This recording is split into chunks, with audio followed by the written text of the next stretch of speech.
Hi friends, welcome to my channel ఏఎస్ఎల్పి entertainment. అందరికీ నమస్కారం. గుప్పడంతో మనసు సీరియల్ అప్కమింగ్ ఎపిసోడ్స్ మామూలుగా ఉండవు. ఇంకా రిషిధార మనకు పక్కనే కనిపిస్తారు, కానీ రిషిధారగా మనకు పూర్తిగా కనిపించడానికి ఇంకా టైం పడుతుంది. ఎందుకంటే రిషి ఆ రంగా వస్తారును నమ్మించే విధంగా తనే రిషిని అన్నట్లుగా ఈరోజు ఎపిసోడ్లో ఒప్పుకున్నాడు. కానీ తన మనస్ఫూర్తిగా ఇంకా తనకు మెమరీ అయితే గుర్తు రాలేదు, వస్తారును ఇంకా గుర్తుపట్టలేదు. కానీ గుండెల్లో తన ప్రేమ అలాగే ఉండటంతో వస్తార పైన తనకు తెలియకుండానే ప్రేమ అయితే బయటకు వస్తుంది. ఇవాళ రిషి మాటలకి ఆ రంగా మాటలకి సరోజ వాళ్ళ నానమ్మ రాధమ్మ కూడా ఇద్దరు కంగారు పడ్డారు. ఏంటి రంగా ఇది అంటూ వాళ్ళు కంగారు పడుతూ ఉంటే నేను తన రిషి సార్నే అంటూ ఇవాళ క్లారిటీ ఇచ్చాడు రిషి ఆ రంగా. అయితే రేపటి ఎపిసోడ్ జరిగే ఎపిసోడ్లో ఇంకా వస్తారును డ్రెస్ చేంజ్ చేసుకోమని చెప్పి తనని లోపలికి పంపించి ఇంకా ఆలోచిస్తూ ఉండగా ఏమిటి రంగా ఇది అని చెప్పి వాళ్ళ నానమ్మ సరోజ ఇద్దరూ కూడా రంగాని నిలదీస్తూ ఉంటే, నానమ్మ నేను చెప్పేది వినండి, తలకి దెబ్బ తగిలింది, తను ఎందుకని అలాగా నన్నే రిషి సార్ అని అనుకుంటుందో నాకు తెలియటం లేదు. కానీ తనైతే మాత్రం తన భర్తను కంటికి రెప్పలాగా కలలో కూడా మర్చిపోకుండా కలవరిస్తూనే ఉంది రిషి సార్ అని. తనకి పూర్తిగా నయమయ్యి ఆ దెబ్బ తగిలి తన స్పృహ పూర్తిగా వచ్చి తనకి తను రిలీజ్ అయ్యేంత వరకు నేను తన భర్తనే అన్నట్లుగా ఉందామని నేనే నిర్ణయించుకున్నాను. ఆమె చాలా మంచిదిలాగా కనిపిస్తోంది నానమ్మ. నాకు ఆ గాయం తగలవలసి ఉంది, కానీ నన్ను పక్కకు తోసి ఆమె అడ్డుపడింది. ఆ దెబ్బ నాకు తగిలేది. అలాంటప్పుడు అలాంటి మంచి వాళ్ళకి సహాయం చేస్తే తప్పే ఉంది నానమ్మ అంటూ వాళ్ళకి సర్ది చెప్తూ ఉంటాడు. సరోజకిను రాధమ్మకి కూడా రిషి ఆ రంగా. ఈలోపు వస్తారా డ్రెస్ చేంజ్ చేసుకుని గుమ్మం దగ్గరికి వచ్చేటప్పటికి రిషి ఆఖరి మాటలు వినిపిస్తూ ఉంటాయి. నేను తన భర్తగా నటిస్తున్నాను అన్నమాట వస్తారా చెవిని పడుతుంది. ఇంకా ఒక్కసారిగా వస్తారకి గుండె ముక్కలైపోయినట్లుగా, గుండె పగిలిపోయినట్లుగా అనిపిస్తూ ఉంటుంది వస్తారకి. ఇంకా ఆ బాధను తట్టుకోలేక రిషి సార్ నన్ను మర్చిపోయారా, ఇంకా రిషి సార్ ఇక్కడికి వచ్చాక పూర్తిగా నన్ను మర్చిపోయి ఉండటం వల్లనే ఇన్ని రోజులైనా మా దగ్గరికి రిషి సార్ రాలేదన్నమాట అంటూ వస్తారా కుమిలిపోతూ, ఇంకా ఇప్పుడు ఏం చేయాలి, నా రిషి సారే నన్ను గుర్తుపట్టడం లేదు, నా రిషి సార్ లేకుండా నేను ఎలా బతకాలి అంటూ వస్తారా కన్నీళ్లతో ఇంకా ఆ ఇంటి నుంచి బయటికి వెళ్ళిపోతుంది ఎవరికి చెప్పకుండా.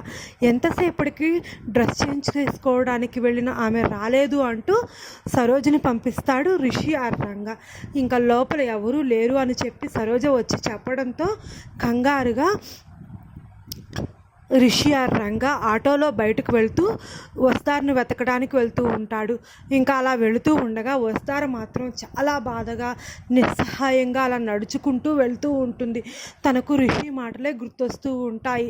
రిషి ఆ రంగా నేను తన భర్తగా నటిస్తున్నాను, తను ఏదో భ్రమ పడుతోంది, తన భర్త ఎక్కడికి వెళ్ళాడన్నది తెలియదు, తనకి ఏమైనా సహాయం చేస్తే మంచిది కదా అన్నట్లుగా రాధమ్మతో ఆ సరోజతో చెప్పిన మాటలు ఇద్దరివి గుర్తు చేసుకుంటూ వస్తారా కన్నీరు మున్నీరు అవుతూ, సార్ ఏంటి సార్ మీ ప్రాణానికి ప్రాణమైన ఈ వస్తారనే మర్చిపోయారా సార్, మనము దేహం వేరైనా సరే ప్రాణం ఒక్కటే కదా సార్, మీ ప్రాణాన్ని మీరు ఎలా మర్చిపోయారు సార్, నేనేం తప్పు చేశాను సార్ అంటూ వస్తారా ఇంకా పలు విధాలుగా ఆలోచించుకుంటూ కన్నీళ్లు పెట్టుకుంటూ అలా రోడ్డు వెంబట నడుస్తూ వెళుతూ ఉంటుంది పరధ్యానంలో. ఇంకా అలా వెళుతూ ఉండగా ఏం జరుగుతుంది అంటే రౌడీలు కాపు కాస్తూ ఉంటారు. ఈ ఆటో డ్రైవర్ ఎవరు, అలాగే ఈమెను కూడా చంపేయాలి వస్తాను అని చెప్పి రోడ్డు మీద రౌడీలు కాపు కాసి ఉండటంతో వస్తారా ఒక్కతే ఒంటరిగా కనిపిస్తూ ఉంటుంది కదా. నడుచుకుంటూ వెళ్తూ ఉంటే రౌడీలు గమనించి వస్తారును వెంబడిస్తూ ఉంటారు వెనక నుంచి. అలా వెంబడిస్తూ ఉండగా ఇంకా రిషి కూడా వెతుకుతూ ఉంటాడు కదా వస్తార కోసం. వస్తారా అయితే ఆ రౌడీల నుంచి తప్పించుకొని ఒక చోట దాక్కోవడానికి వస్తారా వెళ్తూ ఉంటుంది. అలా వెళ్తూ ఉండగా ఇంకా రిషి కూడా వెతుకుతూ ఉంటాడు కదా ఆటోలో. అలా వస్తూ ఉండగా అలా వెతుకుతూ ఉండగా ఇంకా రిషి కనిపించడంతో రంగా ఇతనే కదా ఆటో డ్రైవరు, ఆ అమ్మాయిని కాపాడాడు అంటూ రిషిని కూడా వెంబడిస్తూ ఉంటారు ఆ రౌడీలు. అలా రౌడీలు రిషి కోసం వస్తారు కోసం ఇద్దరు వెంబడిస్తూ ఉండగా అక్కడ శైలేంద్ర ఏమో ఎలాగైనా వస్తారు బతికుందా లేదా ఎలాగైనా వస్తారును తీసుకువచ్చి బతికి ఉంటే తనకి ఎండి సీటు ఇవ్వాల్సిందిగా ఎట్లా నాటకం ఆడించాలి, ఎట్లా అయినా సరే ఎండి సీటు నాకే ఇవ్వమని చెప్పించేలాగా వస్తారుతో చెప్పించాలి, బతికుందా చనిపోయిందా అంటూ శైలేంద్ర తన పన్నాగాలు తను పన్నుకోవడానికి బయలుదేరుతూ ఉంటాడు ఇక్కడ ప్లేస్కి, ఆ లొకేషన్ పెట్టిన ప్లేస్కి అన్నమాట. ఇంకా అలా ఉండగా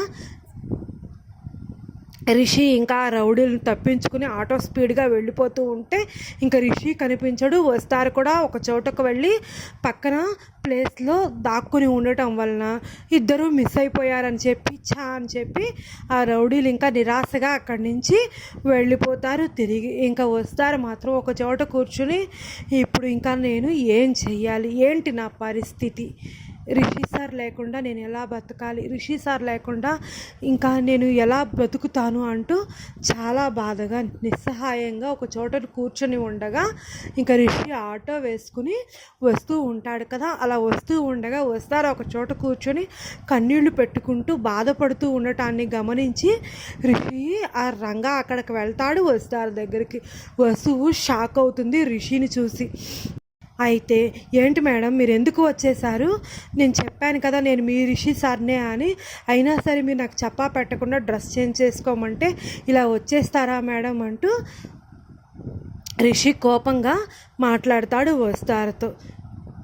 ఇంకా వసువు మాత్రం సార్ నన్ను మీరు గుర్తుపట్టలేకపోయారు, మర్చిపోయారు, అయినా కానీ నాపై మీకు ప్రేమ ఉంది సార్, ఆ ప్రేమ అలా బయటకు వస్తుంది కోపంగా, నేను కనిపించకపోయేటప్పటికి మీరు కంగారు పడుతున్నారు సార్ అంటూ వస్తారు. మాత్రం అదే పనిగా రిషి ఎంత కోపంగా మాట్లాడుతూ సీరియస్గా అరుస్తున్నా కూడా వసువు మాత్రం రిషిని అలా తదేకంగా చూస్తూనే ఉంటుంది కన్ను అర్పకుండా.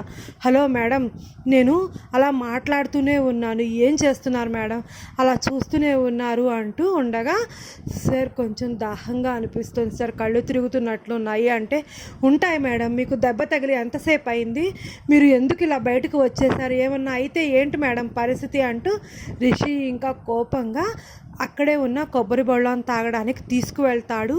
అని ఇలా జరగవచ్చని నేను అనుకుంటున్నాను. ఎలాగైతేనేమి రిషి జ్ఞాపక శక్తి పూర్తిగా వస్తేనే వస్తారును గుర్తుపడతాడు అనేది ఒక పాయింట్. అయితే రెండవ పాయింట్ ఇంకా రిషి బతికే ఉన్నాడు కాబట్టి ఇట్లా మీరు రావాలి అని చెప్పి వస్తారా కాలేజీకి తీసుకువెళ్తుందా, రిషి ఇంకా గతం గుర్తొచ్చినా కూడా గుర్తు రాకుండా ఉన్నట్లుగా శైలేంద్ర దేవయానిలతో ఏమైనా నాటకం ఆడి ఇట్లా వాళ్ళ నిజస్వరూపాన్ని పూర్తిగా తెలుసుకుంటాడా అనేది కూడా మనం ముందు ఎపిసోడ్లో చూద్దాం. ప్రస్తుతానికైతే ఇలా జరగవచ్చు. కానీ రిషి అయితే పూర్తిగా మనస్ఫూర్తిగా వస్తారా తన భార్య అని తనే రిషి సార్ని అని మనస్ఫూర్తిగా అయితే ఒప్పుకోలేదు. వస్తార కోసం ఒక చిన్న అబద్ధం ఆడినట్లుగా మాట్లాడాడు అంటూ మనకు స్పష్టంగా తెలుస్తుంది. చూద్దాం ఇంకా మరి ముందు ఎపిసోడ్లో ఏం జరుగుతుంది, ఎలాంటి ట్విస్టులు ఉంటాయి. అలాగే అప్కమింగ్ ఎపిసోడ్స్లో శైలేంద్ర రిషిల మధ్య డిస్కషన్ జరుగుతుంది, వాళ్ళు మాట్లాడుకుంటూ ఉంటారు కదా. మరి ఏ విషయం గురించి శైలేంద్ర రిషితో మాట్లాడతాడు, ఒకవేళ నిజంగా రిషి కాదనుకుని రంగా అని చెప్పి ఏమైనా కుట్రలు పన్నుతాడా అనేది కూడా మనం ముందు ఎపిసోడ్లో చూద్దాం. ఇలాంటి లేటెస్ట్ అప్డేట్స్ కోసం please subscribe my channel, like and share my videos. Thank you all.